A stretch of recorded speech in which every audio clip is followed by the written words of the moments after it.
Azərbaycan təsviri sənətində sənaye mövzusu təkcə istehsal prosesinin təsviri deyil, bütöv bir dövrün ruhunu ifadə edən bədii dildir. Tofiq Cavadovun sənaye mənzərəsi əsəri də həmin ruhu incə, bədii vasitələrlə danışdıran nadir nümunələrdən biridir. Rəssam iri neft çənlərini, dənizdə ucalan buruqları, təpələri kəsərək keçən elektrik xətlərini sənaye ritminin musiqisinə çevirməyi bacarır.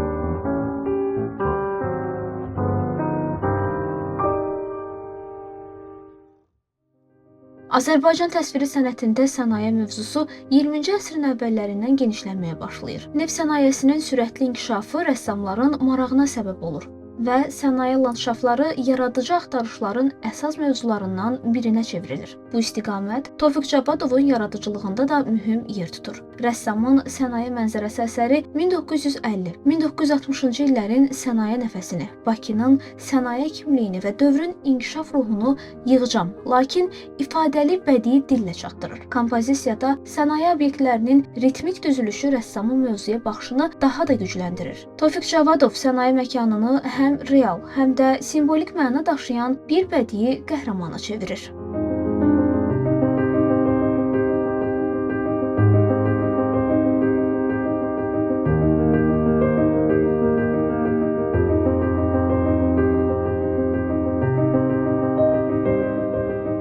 Tabloda zavod boruları, tüstü, metal konstruksiyalar və nəhəng sənaye obyektləri biz görürük. Bunlar həm monumentaldır, böyükdür, amma eyni zamanda qəribə dərəcədə sakitdir. Biraz diqqətlə baxsaq, arxa planda deməli dənizdə biz qayğıları görürük. Ön planda isə balaca kiçik 2-3 insan fiqurları. Amma bu insan fiqurlar o qədər kiçikdir və bu fonda itmiş görünür. Sanki yox dərəcəsindədir. Yəni bu mənzərə bizim üçün ola bilər ki, qeyri-adi baxılsın. Yəni biz baxırıq, görürük bu realistik üslubda, elə bir figurativ üslubda çəkilib. Amma yenə də nə isə var, hər hansı bir sir var. Yəni sənaye var, amma insan onun qarşısında lap kiçilir. Tüstü var, amma insanın səsi və izi demək olar ki, hiss olunmur.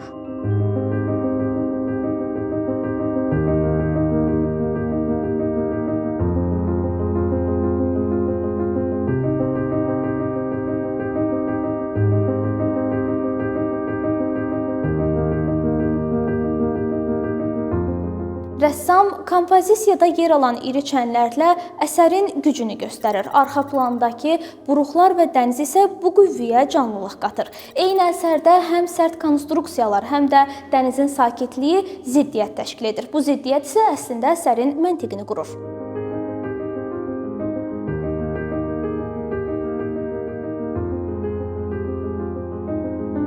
Parlaq, lokal rənglər də istifadə olunub, amma ümumi kolorit çox gərgindir. Ola bilər ki, bu qara boyadan, qara rəngdən irəli gəlir. Siz fikir verin, yəni deməli yerin rəngi boz, pas rəngidir. Elə bil həyat özü elə bil yoxa çıxıb, metal qalıb. Bu tabloda siz heç bir optimistik şüar görməyəcəksiniz. Yəni burada belə optimistik bir məqamlar yoxdur. Əksinə, yəni sadəcə bu reallıq, yəni sərt, soyuq, insanı küncə salan, sıxışdıran bir müasirlik. Və Max Baba burada məncə yəni bu baxımdan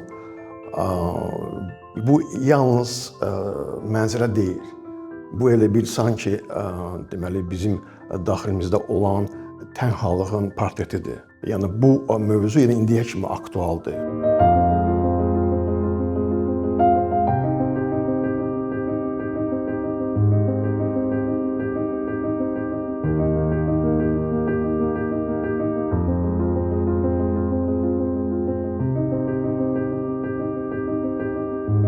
Rəssamın tablosunda gördüyümüz iri çənlərin qaranlıq kölgəli konturları, dəniz üzərindən uzanan buruqlar, təpələrin üzərindəki elektrik xətləri sənayenin ritmini yaradır. Məhz bu ritm illərdir Azərbaycan iqtisadiyyatının təməl səsidir. Burada dayananda Cavadovun fırçasında gördüyümüz sənaye nəfəsini bu gün də hiss edirik.